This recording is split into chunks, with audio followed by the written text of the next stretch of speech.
everyone and welcome on the set of the TV show of Story of a Life. Today I'm going to focus our TV show on the life in the London borough of Newham. First, I'm going to present you briefly this area of London, and after we will talk in further details about multiculturalism in Newham and about the project of regeneration in this borough. The London Borough of Newham is a Greater London district located in the east of the British capital, at about 5 miles from the city in the north of the Thames. It was established in 1965 by the London Government Act of 1963. This area is the result of the fusion of the two municipal districts of West Ham and East Ham.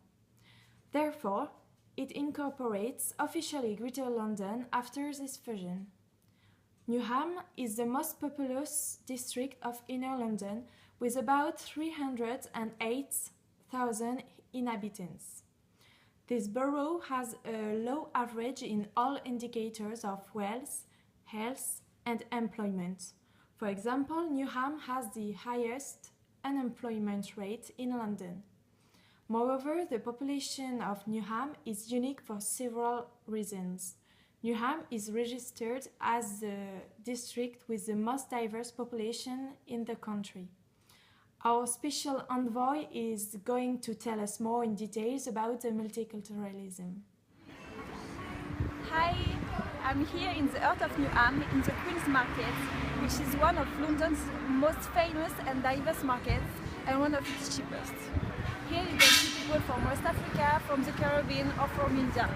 It is a really mixed up part of what is truly an international city. In fact, in Newham, more than 60% of the population is from a non-white ethnic group. The proportion of residents born in another country at 42% is the highest in London. This compares to the London average of 26% and England average of 9%. There is also more than 30 different ethnic groups in the borough, where 300 languages are spoken. For instance, here you can see an African hairdresser or an Indian shopkeeper. Thus, in Newham, we can definitely say that multiculturalism is at work.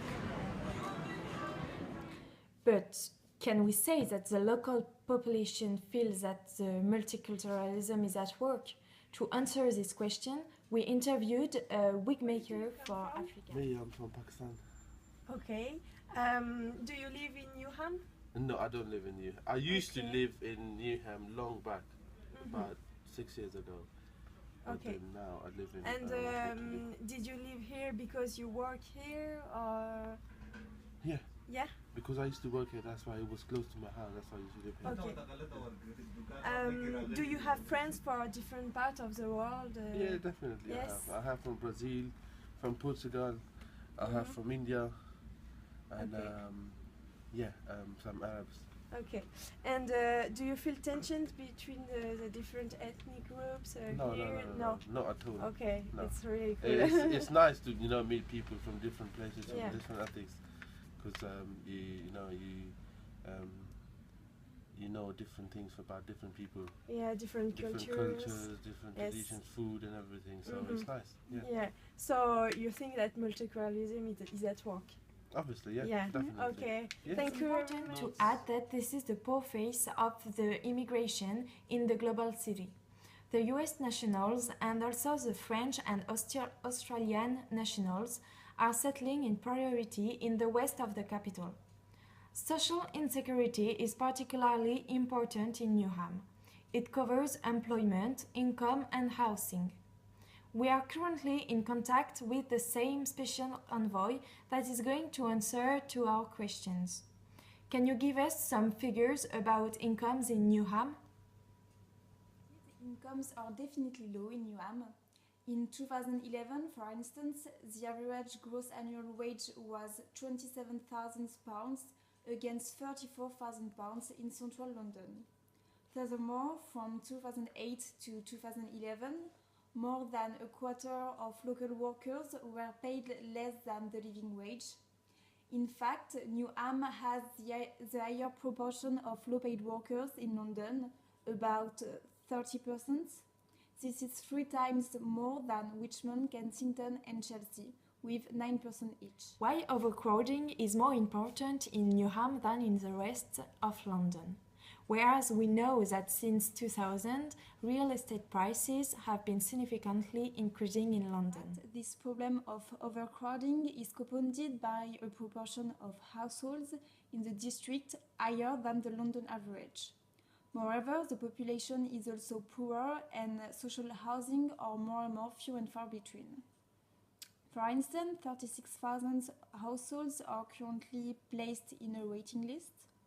Thus, in 2009, according to the Office for National Statistics, 19% of households felt they did not have enough rooms in their accommodations. In spite of those negative points, Newham has launched a project of regeneration. In fact, the announcement of the hosting of the Olympic Games in the east of London is savior for this borough in trouble. Our special envoy went to the place where were held the Olympic Games of 2000. Behind me is the Olympic Stadium for the 2012 Olympic Games that were held in London. So I'm here on the strategic place in the borough of Newham. This is the area of Stratford. Actually, it was the first time that all events took place in the east of the capital. London bid for the Olympic Games has been widely supported by a policy of urban regeneration around and within Stratford. The Olympic Games have cost about 9 billion euros to the States, which significantly exceeds the simple organization of such an event. The area of Stratford was originally known for its industry activities. Since more than 150 years, Stratford was a great logistics center with a great freight terminal that supplied the city. However, this area was in decline. That's why the urban regeneration policy's goal was to make the area more competitive in a globalized world. This is going to present us a point more artistic. This is a sculpture which can symbolize the evolution of Stratford. So here is a sculpture that seeks to symbolize Stratford as a focal point of arrival and departure. Sculpted by Malcolm Robertson, the steel girders of Railway Tree, according to its name, are shaped like railway lines and are intended to remind us of Stratford's past connection with industry and the railways. The Borough of Newham has accepted the project of Stratford City on Brownfields in 2005. The project was to create a shopping mall, more than 4,500 accommodations, thousands of square meters of offices, the Stratford International Station, hotels, a residential area, educational and cultural infrastructures, and green spaces. So here's a part of the shopping mall called Westfield, which is one of the biggest shopping mall centers in Europe. You can see at the same time as I do that this is no longer an industrial place. The Olympic Games have resurrected economically this part of the borough. Indeed, it creates a lot of jobs. For instance, the shopping mall of Westfield has created 2001 jobs for the local population who were unemployed, over a total of 2,000 jobs created. The project of Stratford City has turned around the economy of Newham, especially with the creation of the Stratford International Station that attracts people from all around the world.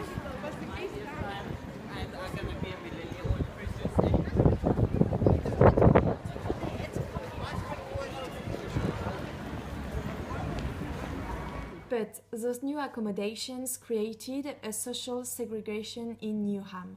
Instead of being a benefit for the local population, the Olympic Games have created a gentrification which promotes the lack of diversity.